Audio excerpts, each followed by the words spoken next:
Hey,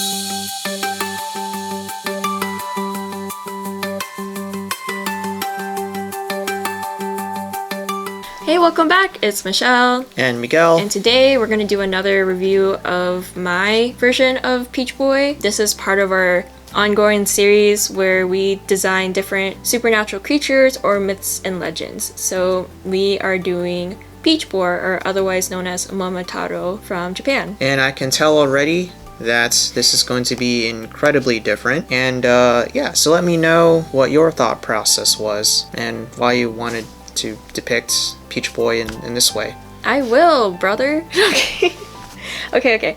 Yes, so I think I looked at your design, so I may have been a bit more inspired by your Peach Boy, but I wanted to give mine a little bit of an edge where he is already in a fight mode position, and all his other companions, the bird, the monkey, and the dog, they're all like ready to back him up. I wanted to challenge myself to do more of like a dynamic posing. So I wanted to make him kind of elegant, but still kind of like that aggressiveness. And actually, I think this process was a lot longer because I really wanted to take more careful consideration of how he's posing and what I wanted his clothes to look like, because there's no like official Momotarō garment or anything. And actually, there's like many different depictions. There's even like a little toy figurine that I reference. And I went for more like a natural tone color. So this is probably like the more difficult design out of all the other designs I had to make, because like this required 3 other characters with him, so. Yeah, nice job with the animals, by the way. It seemed like you really made sure that they were distinctly Japanese. And I wish I had thought of having the Japanese snow monkey as the monkey, because it makes perfect sense. It's Japan. A nice job with the composition. I like that it's giving me Avengers vibes. It's like Peach Pals assemble. Yeah, good job with that. I really like that. I appreciate that commentary.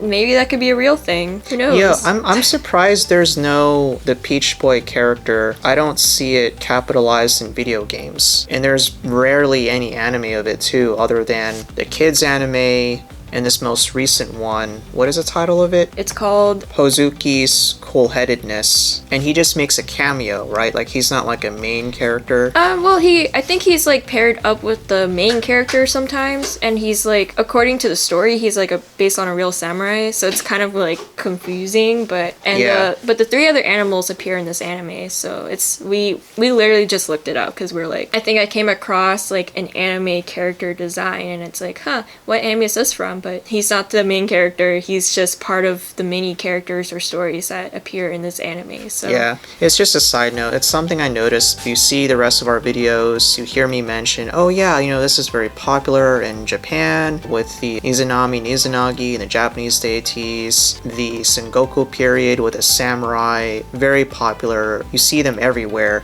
but you rarely see Peach Boy. The first time I heard of Peach Boy, I immediately thought of The Tale of Princess Kaguya, which is produced by Studio Ghibli, and I thought that was like the same story, but it's not. They're completely different, because in that story it's a goddess who was born from a bamboo shoot, and it had the same premise. Like it was a couple that they're relatively in their old age and they desperately wanted a child, and so I guess their prayers were answered and they were given a daughter and born out of a bamboo shoot. So, but with that story, it was kind of like not so much of an adventure compared to Peach Boy, but in her story, because she like grows up really quickly and then immediately becomes like a princess for the emperor, and then it's this whole thing where she wanted to be free. Part of that was returning back to the celestial heavens, so, or something like that. What I loved about that specific film, it's very pastel-y, like it pays homage to like the traditional Japanese watercolor paintings, which is not so common in my opinion in mainstream films. So it'd be kind of cool if they did something similar for Peach Boy. I'm sure there is, we just have not heard about it. So yeah, not that we know of. Yeah. So. Yeah. So we hope you enjoy this interpretation. I certainly did. And so what do you think, Miguel? Because technically it wasn't done yet while we were talking, but what What do you think of Oh my yeah, I like the version? final touch of the cherry blossom tree. Yeah, I like how his bow is very huge in the back. So little details like that made it really nice. Good job overall. Thanks. Okay, well we hope you enjoyed that. Let us know in the comments what you think, and we'll see you next time. See ya!